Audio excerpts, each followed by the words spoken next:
Hello everyone, welcome to only GPSC nothing else. આજે મિત્રો આપણે નેશનલ ડિજિટલ હેલ્થ મિશન વિશે ડિસ્કસ કરવા જઈ રહ્યા છે.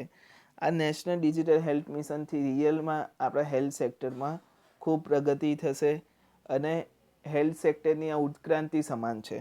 હવે આ હેલ્થ મિશનમાં શેનો ઉલ્લેખ કર્યો છે અને આ ક્યારે એનાઉન્સ થયું છે અને આના ફાયદા શું હશે, ડિસએડવાન્ટેજ શું હશે, એના વિશે આપણે ડિસ્કસ કરીશું. બરાબર.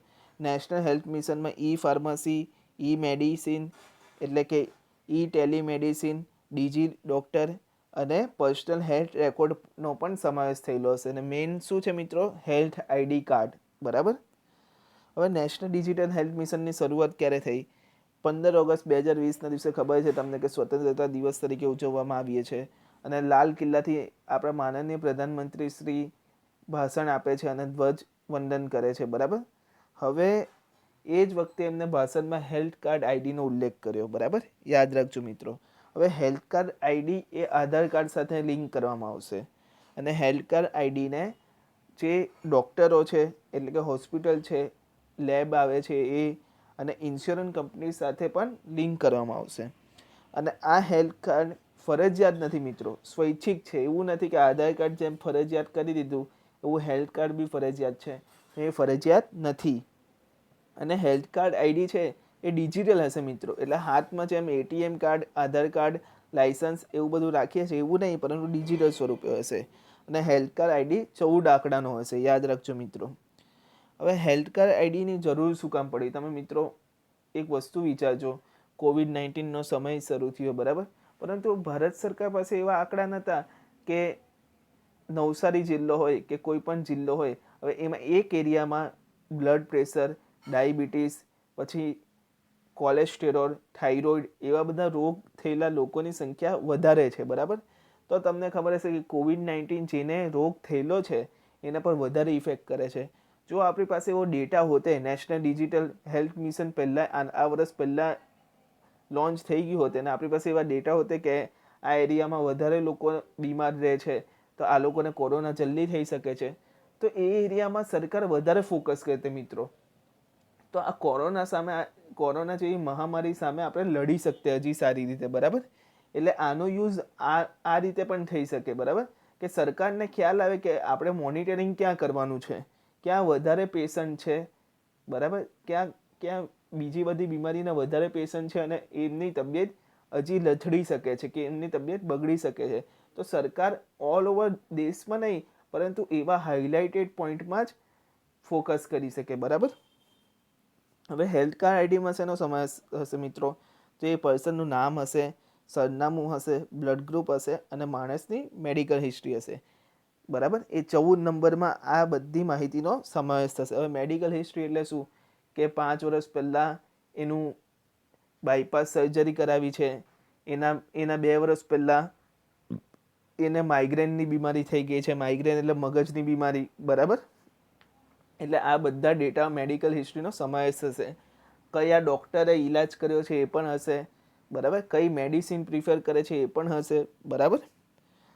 ટેલિમેડિસિનની પણ સુવિધા હશે, એટલે કે ફોન કરીને મેડિસિન આપી જાય. ઈ ફાર્મસીની સુવિધા હશે. અને આ જે હેલ્થ કાર્ડ આઈડી છે એ મિત્રો પ્રથમ યુનિયન ટેરેટરીમાં શરૂ થશે. બરાબર. એટલે કેન્દ્ર શાસિત પ્રદેશમાં શરૂ થશે. હવે આ હેલ્થ કાર્ડ આઈડીનો બેનિફિટ શું છે મિત્રો? કોઈ પણ ઇમરજન્સી હોય, જાણે કે આપણે રસ્તા પર જઈ રહ્યા છીએ ને કોઈ વ્યક્તિનું એક્સિડન્ટ થઈ ગયું, હવે એ વ્યક્તિ જ્યાં છે ત્યાંથી 5 જ મિનિટના અંદર હોસ્પિટલ છે, પરંતુ એ એટલો ઇન્જર્ડ છે કે એ એક્સપાયર થવાનો છે. બરાબર. જલ્દી. જો એની પાસે હેલ્થ આઈડી કાર્ડ હશે તો આપણે તરત જોઈ લઈશું, એની ડૉક્ટરને હોસ્પિટલ જોઈ લેશે કે આ ભાઈને આ બીમારી છે, બ્લડ ગ્રુપ આ છે, તો એને જલ્દીથી જલ્દી બચાવી શકશે. બરાબર. એટલે ઇમરજન્સીમાં કોઈ પણ નાગરિકને બચાવી શકીશું. મેડિકલ હિસ્ટ્રી હોવાથી રોગનું નિદાન વિશે અને કઈ બીમારી છે એની પણ માહિતી મળી જશે મિત્રો. ઇન્ડિયાના હેલ્થ સેક્ટરમાં જબરદસ્ત બદલાવ આવશે મિત્રો. યાદ રાખજો. હવે પડકાર કયા છે? હવે તમને ખબર છે મિત્રો કે આધાર કાર્ડ છે એમાંથી પણ ડેટા ચોરાઈ જાય એવી માહિતી મળે છે. એમાં રાઇટ ટુ પ્રાઇવસીનું હનન થાય છે. હવે આમાં પડકાર પ્રાઇવસીનો પણ હોઈ શકે. હમણાં તો આ નેશનલ હેલ્થ મિશનમાં કહ્યું છે, ડિજિટલ મિશનમાં, કે આમાં પ્રાઇવસીની કન્સર્ન નહીં રહે, કે પ્રાઇવસી રહેશે જ, પરંતુ એક પડકાર છે મિત્રો કે ક્યારેક પ્રાઇવસી સાયબર હેકિંગ કે એવું કરીને આપણે નેશનલ હેલ્થના ડેટા કોઈ ચોરી દે, તો એમાં કોનો ફાયદો થાય મિત્રો? એમાં ઇન્સ્યોરન્સ કંપનીનો ફાયદો થાય, મેડિકલ કંપનીનો ફાયદો થાય, ફાર્મસીનો ફાયદો થાય. કઈ રીતે ફાયદો થાય? જાણે કે એ લોકો પાસે એ ડેટા આવી ગયા, બરાબર, તો હવે એ લોકો જે દવા, જાણે કે ડાયાબિટીસની કોઈ XYZ દવા છે, હવે એ દવાનું પ્રોડક્શન ઘટાડી દેશે અથવા એ દવાનો ભાવ ખૂબ વધારી દેશે માર્કેટમાં ડિમાન્ડ લાવવા માટે.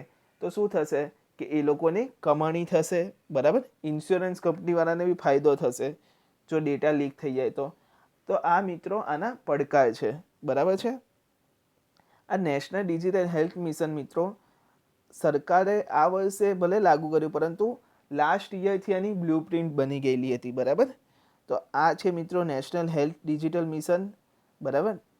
ડિજિટલ હેલ્થ આઈડી બનાવવાનો છે અને એ હેલ્થ આઈડીની મદદથી સરકાર હોસ્પિટલ, લેબ અને ઇન્સ્યોરન્સ કંપનીને એ હેલ્થ આઈડીના ડેટા આપશે, જેથી સમગ્ર દેશમાં આરોગ્ય માટે ઉત્ક્રાંતિ આવશે અને ઇઝીલી આપણે કેટલાક લોકોને બચાવી બી શકીશું, બરાબર. પરંતુ આ મોસ્ટ એમ્પી છે, આ યાદ રાખજો મિત્રો કે હેલ્થ આઈડી ફરજિયાત નથી, સ્વૈચ્છિક જ છે. ઓકે ફ્રેન્ડ્સ, તો આ હતો આજનો lecture national digital health mission. Mains માટે ખૂબ આઈએમપી છે મિત્રો, અને પ્રિલિમ માટે બી જે લાઇનવાળા સેન્ટેન્સ પૂછાય છે એ પણ પૂછાઈ શકે છે. Okay friends, thank you.